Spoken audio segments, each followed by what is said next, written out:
और सुरेश दो दोस्त चूल्हापुर नामक गांव में रहते थे। दोनों में बहुत अच्छी दोस्ती थी।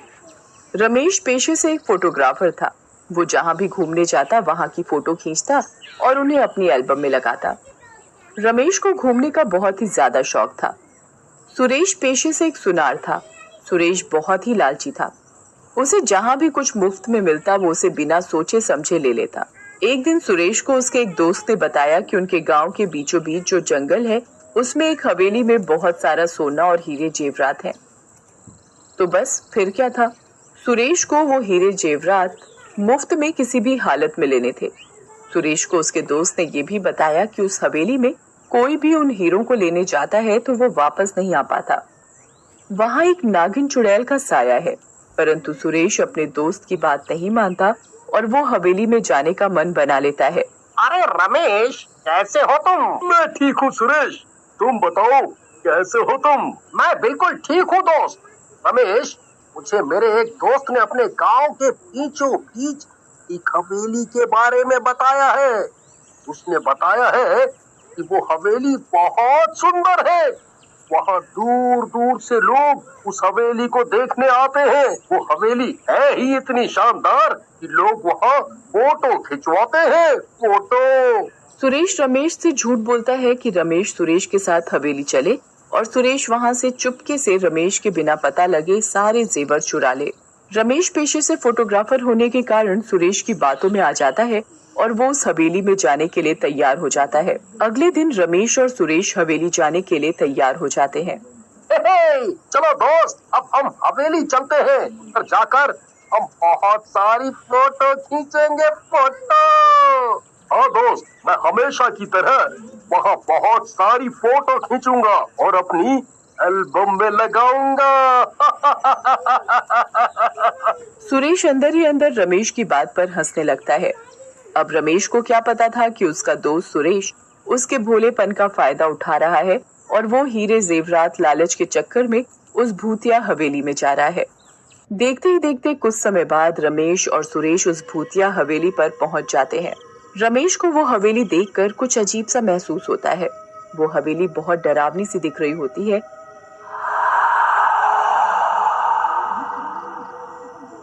और वहाँ दूर दूर तक कोई भी इंसान हवेली देखने नहीं आया होता। अरे भाई सुरेश, तुम ये कैसी हवेली में ले आए मुझे? यहाँ तो दूर दूर तक कोई भी नहीं दिख रहा है। मुझे तो बहुत डर सा लग रहा है। ऐसा करते हैं, हम उल्टे चलते हैं। अरे नहीं रमेश, तुम कैसी बात कर रहे हो दोस्त? अब हम इतनी दूर आ गए हैं, बोलो अब बिना देखे चले जाएंगे तो हमारा इतनी दूर आने का क्या फायदा होगा? रमेश और सुरेश को तभी वहाँ एक जहरीला सांप नजर आता है।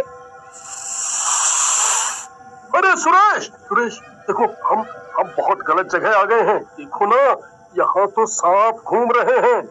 मुझे घर जाना है। हाँ, घर जाना है। वो सांप रमेश और सुरेश की तरफ ही आ रहा होता है। अरे भागो यहाँ से सुरेश, ये सांप तो हमारी तरफ ही आ रहा है। भागो। तभी रमेश और सुरेश को एक लड़की नजर आती है और वो बीन बजा रही होती है। वो लड़की बीन बजाकर उस जहरीले सांप को वहाँ से भगा देती है। अरे धन्यवाद बहन जी, आज तो आपने हमें बचा लिया, नहीं तो पता नहीं हमारा क्या हाल होता। हम तो सांप देखकर डर ही गए थे। अरे डरो मत आप दोनों, मैं तो यहाँ सपेरन हूँ। यहाँ इस हवेली में बहुत से सांप हैं और यहाँ बहुत से लोग आते हैं इस हवेली को देखने, तो मैं उन लोगों को सांपों से बचाती हूँ। उस लड़की की बात सुनकर रमेश को थोड़ा चैन आया। अरे यहाँ तो बहुत से लोग आते हैं, पर आज इधर कोई दिखाई क्यों नहीं दे रहा है?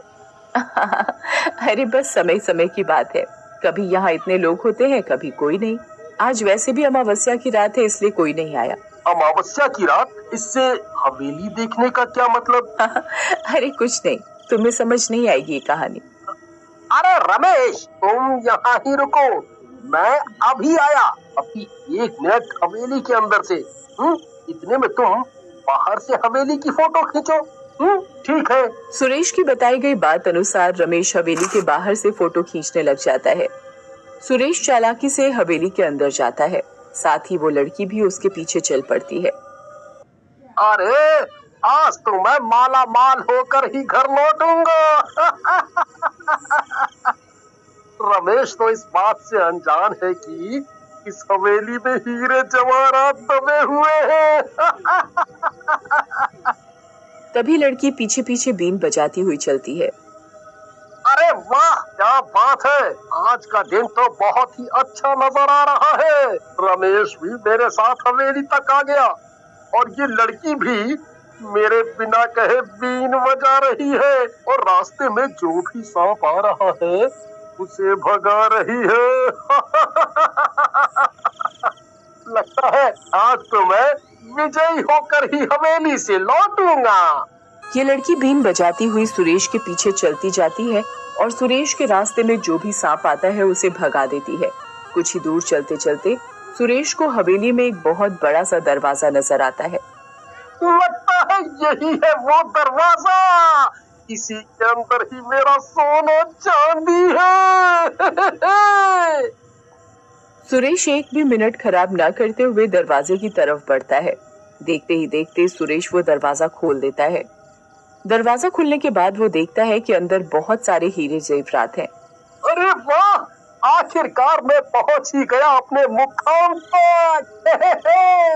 सुरेश हीरे बटोर ही रहा होता है कि इतने में सुरेश के पीछे खड़ी हुई लड़की एक भूतिया नागिन का रूप ले लेती है। हाय राम, ये तो कोई दान है। बचाओ बचाओ। अरे तुम कौन हो? मेरा पीछा छोड़ दो।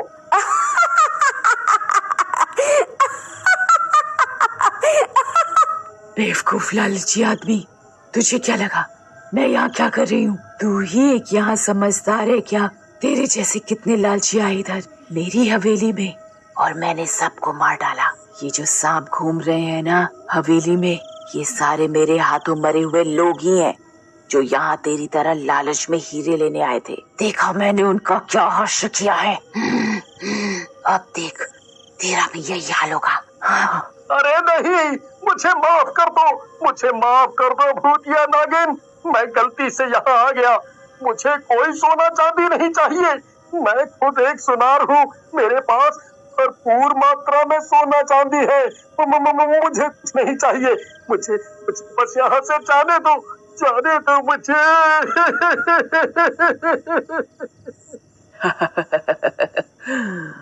ऐसे कैसे? अब देख तेरे कर्मों की सजा बाहर खड़े तेरे दोस्त को भी मिलेगी। वो तो बेचारा अनजान है कि उसकी मौत होने वाली है अब कुछ ही मिनटों में। मुझे माफ कर दो, मेरे दोस्त ने तो कुछ नहीं बिगाड़ा तुम्हारा, तुम्हें छोड़ दो, मैं कभी दोबारा ये गलती नहीं करूंगा। जाने दो मुझे, जाने दो।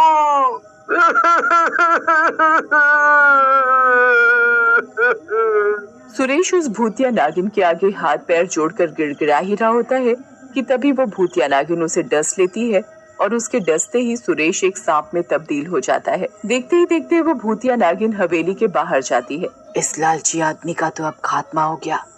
अब बाहर जाकर इसके दोस्त को भी सांप में तब्दील करूंगी। आखिरकार इन्हीं सांपों से तो मेरी ताकत बढ़ती है। ये भूतिया नागिन सुरेश को सांप बनाकर बाहर जा ही रही होती है, तभी रमेश परेशान होने लग जाता है कि उसका दोस्त सुरेश किधर रह गया, अभी तक अंदर से बाहर क्यों नहीं आया। लगता है अब तो अंदर ही जाकर देखना पड़ेगा। रमेश हवेली के अंदर जाता है और वो उधर सामने से भूतिया नागिन को आते हुए देखता है। अरे कोई है?